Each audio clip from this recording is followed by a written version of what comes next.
So I'm driving home from work the other day and I hear something kind of bouncing around in my cup holder. I reach in and I end up finding this. It took me a second to figure out what it was. I eventually realized that this is the bead line that I had put on my wand. So I'm looking at it and I realized the inside of this is completely smooth. The inside of the wand where I put it is completely smooth. The milliput's not the problem. The milliput is strong. It held up. The problem is me. A while ago, I made a video about my Q-Pack, and I kind of offhandedly mentioned that my bead lines were made of milliput and said something like, oh, maybe someday I'll do a video about that. And now that my bead line has broken and I have to redo it, I'm going to do it correctly, so why not film it and show you how to do it? So I'm going to make a video about how to correctly use milliput for welding bead lines. So I'm going to head out to the garage and we're going to get started. But before then, check out my new intro. I just made it. Open, unlock the system, insert the trap, release,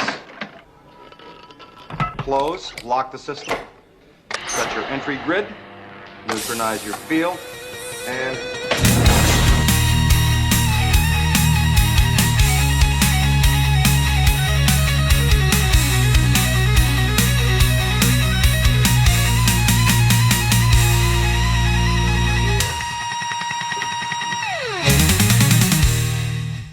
the light is green, the trap is clean.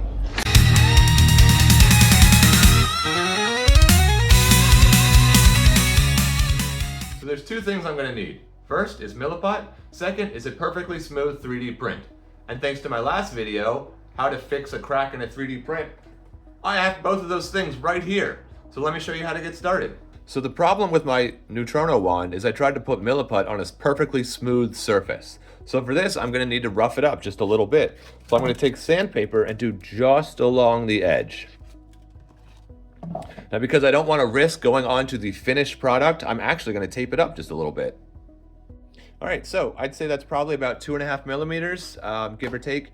And now I'm just going to gently sand it. I just want to rough up the surface area.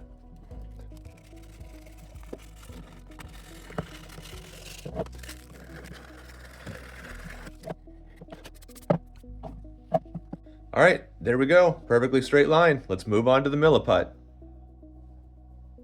All right, I got my roughed up print and my milliput. I actually just realized I bought milliput terracotta, which is different than the original. So I looked it up, and apparently it's firmer and better for detailing. So, okay, let's go. Step 1, remove both sticks and carefully open wrap. Step 2, cut equal lengths of the two sticks of the amount you require.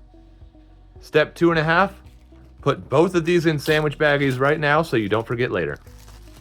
Step 3, thoroughly mix components together for 7 to 10 minutes. Okay, so take it and just roll it out. And I can already tell I have 5 to 6 times more than I actually need. So cool. All right, now I'm going to do my best to cut this uniformly.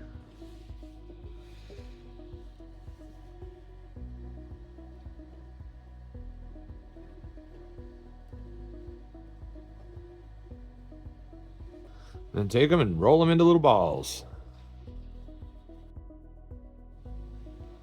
I'm going to take them one by one and just start placing them on. You're going to want to overlap the last one with the next one each time as you go.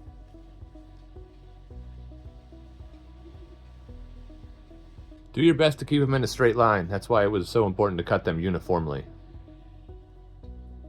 All right, great job. I'm proud of you. Now go take a 3 to 4 hour break. You've earned it.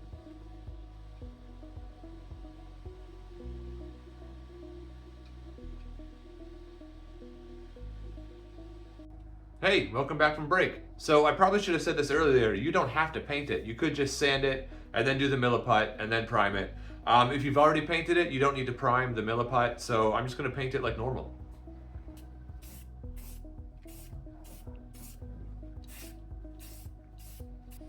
All right, and then just give it some time to dry. All right, cool. I am home from work. So let's take a look at what I did. So here it is. It's certainly not perfect. It does kind of look like a hobbyist made it in a garage, which is really the look I'm going for. I did end up spray painting it a second time. I got out this morning and I noticed that I missed some spots. I could see a little of that red coming through. So I hit it with a second coat. That was just my own mistake. You can experiment yourself. Try different size balls, put them on different things, try different angles. Maybe try smoothing them down a little bit, give it a more refined look. It's totally up to you. Have fun with it. I am actually just realizing now that my very first pack, I did it a little differently. This pack is actually made of foam. It is the Lost Wax version. It's the very first proton pack I ever made. I love it. I made the Weld beads out of hot glue. He explains how to do it in the video. So thanks for sticking around. I had a great time making this little 1.5 day build. I'm gonna get it up as soon as I can. I think I'm gonna make this a series, like an I Built a Q-Pack Part 2. Welding beads, just other little things that I didn't know about when I started building my Q-Pack. I just ordered a motherboard, so I'm really excited about that one. That's definitely gonna be coming up. If it's not my next video, it'll be soon. And I Built a Q-Pack Part 3, how to attach a motherboard to almost any pack. Looking around, I know that the HasLabs are a little different, so I think I'm gonna call it almost any pack, because I don't wanna claim that I can attach it to any pack. But hey, thank you so much for sticking around. I've been Ghostbuster Ted, and have a great day.